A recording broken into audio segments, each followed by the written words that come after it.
Dear Esther, I have now driven the stretch of the M5 between Exeter and Bristol over 21 times. But although I have all the reports and all the witnesses and have cross-referenced them within a millimetre using my Ordnance Survey maps, I simply cannot find the location. You'd think there would be marks to serve as some evidence. It's somewhere between the turn-off for Sanford and the welcome brake services. But although I can always see it in my rear-view mirror, I have as yet been unable to pull ashore.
There must be a hole in the bottom of the boat. How else could new hermits have arrived?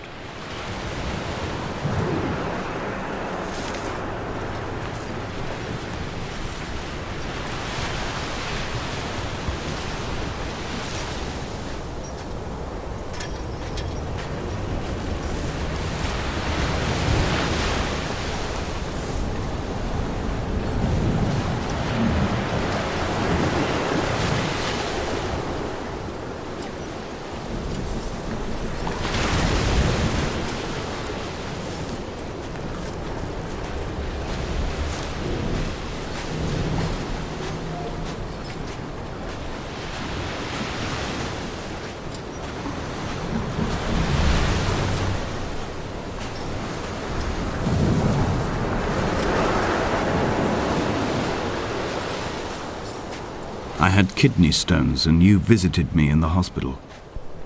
After the operation, when I was still half submerged in anesthetic, your outline and your speech both blurred. Now my stones have grown into an island and made their escape, and you have been rendered opaque by the car of a drunk.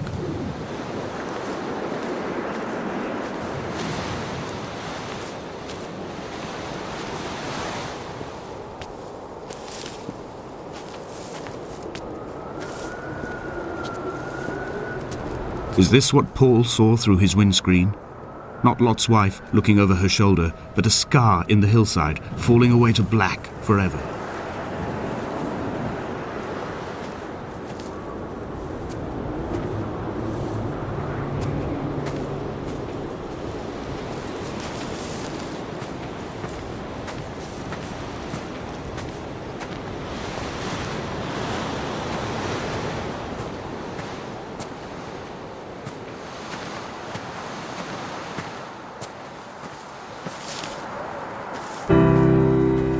I've begun my ascent on the windless slope of the western side.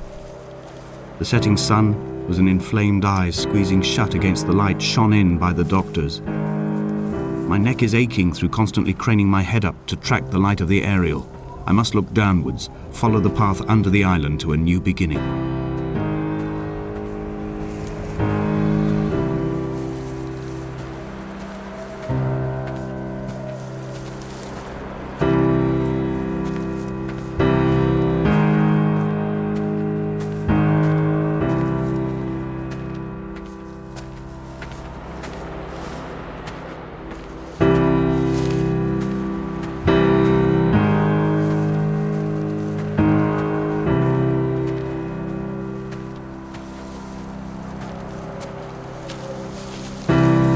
The bothy was constructed originally in the early 1700s. By then, shepherding had formalized into a career.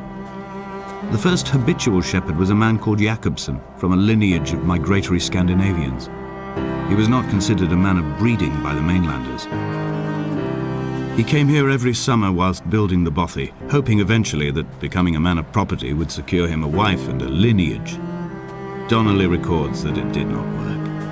He caught some disease from his malcontented goats and died 2 years after completing it. There was no one to carve white lines into the cliff for him either.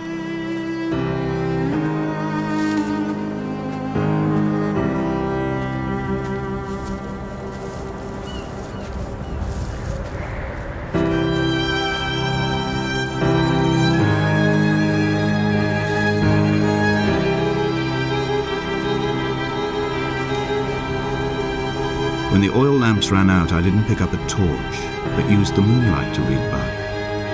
When I've pulled the last shreds of sense from it, I will throw Donnelly's book from the cliffs and perhaps myself with it. Maybe it will wash back up through the caves and erupt from the spring when the rain comes, making its return to the hermit's cave. Perhaps it will be back on the table when I wake. I think I may have thrown it into the sea several times before.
In a footnote, the editor comments that at this point Donnelly was going insane as syphilis tore through his system like a drunk driver.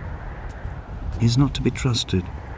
Many of his claims are unsubstantiated, and although he does paint a colourful picture, much of what he says may have been derived directly from his fever. But I've been here, and I know, as Donnelly did, that this place is always half imagined. Even the rocks and caves will shimmer and blur with the right eyes.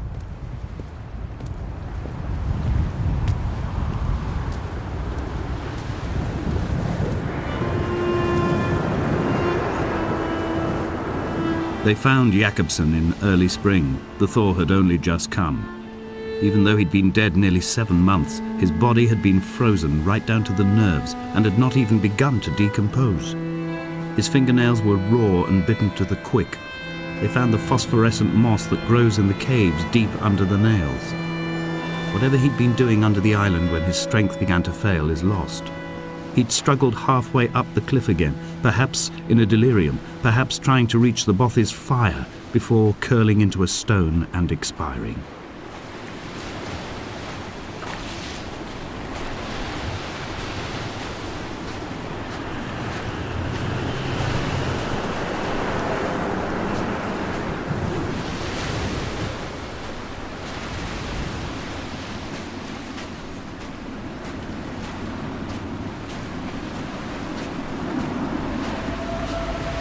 Climbing down to the caves, I slipped and fell and have injured my leg.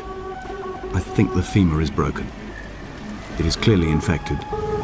The skin has turned a bright, tight pink, and the pain is crashing in on waves, winter tides against my shoreline, drowning out the ache of my stones. I struggled back to the bothy to rest, but it has become clear that there is only one way this is likely to end. The medical supplies I looted from the trawler have suddenly found their purpose. They will keep me lucid for my final ascent.